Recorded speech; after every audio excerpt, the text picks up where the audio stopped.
வணக்கம் நண்பர்களே. இந்த எபிசோடில் நான் இந்த ஹெச்டிஎஃப்சி பேங்க் மெர்ஜர் பற்றி பேச போகிறேன். நீங்கள் தம்ப்நெயில் பார்த்துருப்பீங்க. It's too big to merge. இந்த 2007-2008 இந்த லீமன் பிரதர் கொலாப்ஸ் வந்தப்போ டூ பிக் டு ஃபெயில் அப்படிங்கிற ஒரு சென்டென்ஸ் ரொம்ப ஃபேமஸ் ஆச்சு.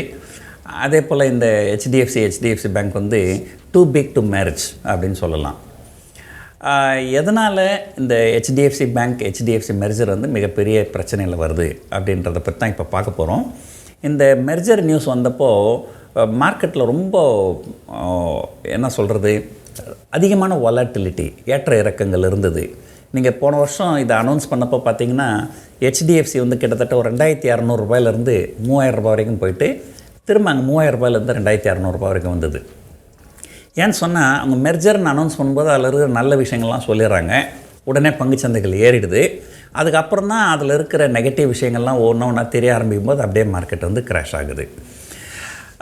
இந்த கடந்த 3 வருஷமாகவே HDFC group group entire group வந்து வந்து ஸ்டாக் மார்க்கெட்டில் அண்டர் பர்ஃபார்ம் தான் பண்ணின்னு. ஸோ இந்த மெர்ஜரில் வந்து என்னென்ன இஷ்யூலாம் இருக்குது அப்படின்றத சொல்லிடுறேன் பாருங்கள். முதல்ல என்ன சொன்னாங்கன்னா, ஒரு ஹெச்டிஎஃப்சி வந்து ஹெச்டிஎஃப்சி பேங்க்கு கூட மெர்ஜ் பண்ணுறாங்க அப்படின்னு வச்சுப்போம். ஐ திங்க் இப்போ வந்து ஹெச்டிஎஃப்சி பேங்க்குக்கு கிட்டத்தட்ட 9% மார்க்கெட் கேப்பும் வெயிட்டேஜ் இண்டெக்ஸில், ஹெச்டிஎஃப்சிக்கு கிட்டத்தட்ட 5% வெயிட்டேஜும் மார்க்கெட்டில் இருக்குது.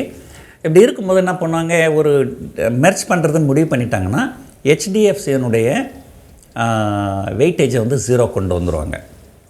அப்போ அந்த 5% வெயிட்டேஜ் வந்து 0 ஆகிடும்.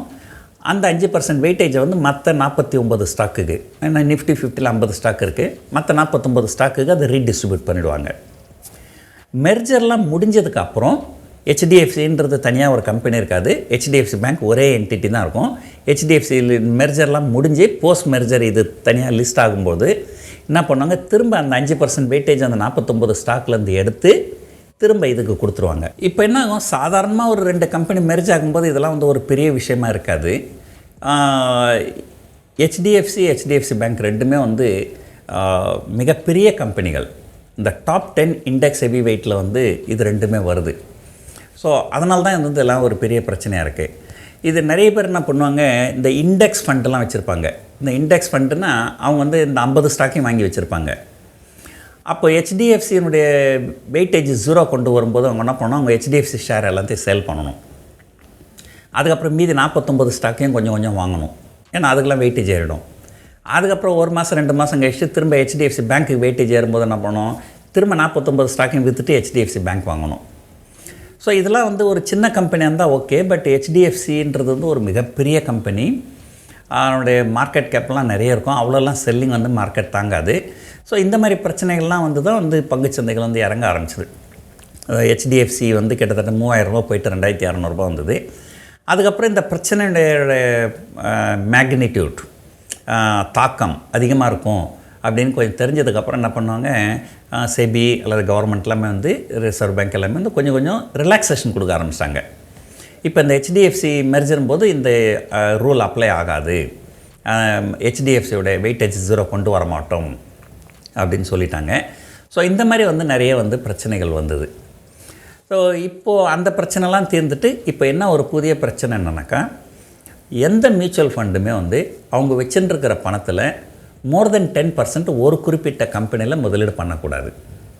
இப்போ நிறைய மியூச்சுவல் ஃபண்ட்ஸு கிட்டத்தட்ட 10% ஹெச்டிஎஃப்சி பேங்க்லேயும் மேபி ஒரு 5-6% ஹெச்டிஎஃப்சிலையும் முதலீடு பண்ணியிருக்கிறாங்க.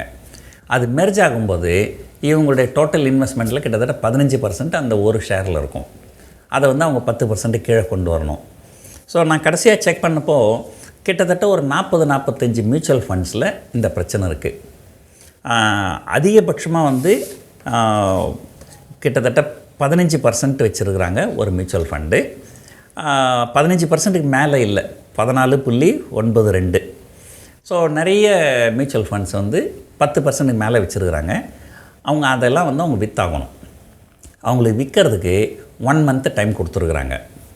இந்த ஹெச்டிஎஃப்சி கம்ப்ளீட் மெர்ஜர் முடிஞ்சு ஜூலை 20 புது என்டிட்டியாக லிஸ்ட் ஆகுதுன்னு நினைக்கிறேன். அதுலேருந்து ஒரு 1 மந்த் டைம் கொடுத்துருக்குறாங்க. அந்த 1 மந்த்லேயும் அவங்க ஏதோ ஒரு காரணங்களால் அதை ஆஃப்லோட் பண்ண முடியல அப்படின்னு சொன்னால் இன்னொரு 1 மந்த் டைம் கொடுக்குறேன் அப்படின்னு சொல்லியிருக்கிறாங்க. ஸோ இது கேள்வி என்னென்னா, இதனால் வந்து அவங்க நிறைய விற்பாங்க, அதனால் இறங்கிடும் அப்படின்ட்டு இந்த ஷேர்ஸ்லாம் வந்து அண்டர் பர்ஃபார்ம் பண்ணிட்டுருக்கு. பட் என்னென்னா, சில மியூச்சுவல் ஃபண்ட்ஸ்லாம் என்ன பண்ணாங்க, இப்போ ஹெச்டிஎஃப்சி மியூச்சுவல் ஃபண்ட் இருக்குன்னா அவங்க வந்து ஒரு ஸ்கீம் வச்சுருக்க மாட்டாங்க, அவங்களே நிறைய ஸ்கீம் வச்சுருப்பாங்க. ஸோ ஒரு ஸ்கீமில் வந்து அவங்களுக்கு வந்து மோர் தென் 10% இருக்குன்னா அதை அப்படியே வந்து இன்னொரு ஸ்கீமுக்கு மூவ் பண்ணி விட்ருவாங்க. ஸோ இது ஒரு பாசிபிலிட்டி இருக்குது.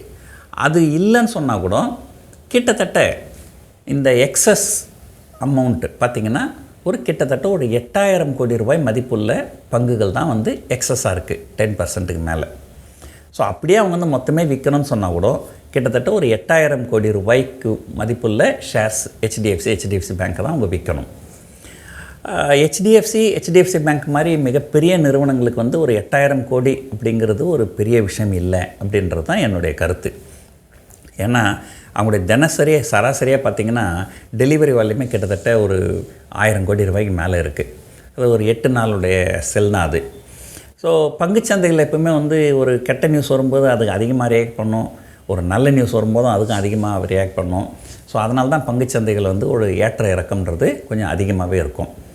ஸோ அதனால் என்னுடைய கருத்து என்னென்னா, இந்த இந்த மெர்ஜர் ஹேங்கோவர் இன்னும் கொஞ்சம் நாளைக்கு இருக்கும், மேபி சில வாரங்களுக்கு இருக்கலாம். கடந்த 3 வருஷமாக ஹெச்டிஎஃப்சி குரூப் வந்து அண்டர் பர்ஃபார்ம் பண்ணியிருக்கு. அதனால் அடுத்த 3 வருஷத்துக்கு ஹெச்டிஎஃப்சி குரூப் வந்து அவுட் ஃபார் பர்ஃபார்ம் பண்ணுறதுக்கு வாய்ப்புகள் நிறைய இருக்குது. பங்குச்சந்தையில் எதையுமே நீங்கள் வந்து அறுதியிட்டு சொல்ல முடியாது, வாய்ப்புகள் பற்றி தான் நீங்கள் பேச முடியும். ஸோ இந்த இடத்துல முக்கியமான ஒரு விஷயம் நான் சொல்ல விரும்புகிறேன். நான் வந்து செபி ரெஜிஸ்டர்ட் ரிசர்ச் அனலிஸ்ட் கிடையாது. இது வந்து என்னுடைய சொந்த கருத்து. அந்த அளவில் தான் நீங்கள் இதை எடுத்துக்கணும். ஸோ நீங்கள் முதலீடு பண்ணுறதா இருந்தால் உங்களோட ஃபைனான்ஷியல் அட்வைசரை நீங்கள் கன்சல்ட் பண்ணுங்கள். இந்த வீடியோ உங்களுக்கு பிடிச்சிருக்கும் அப்படின்னு நினைக்கிறேன். நன்றி, வணக்கம்.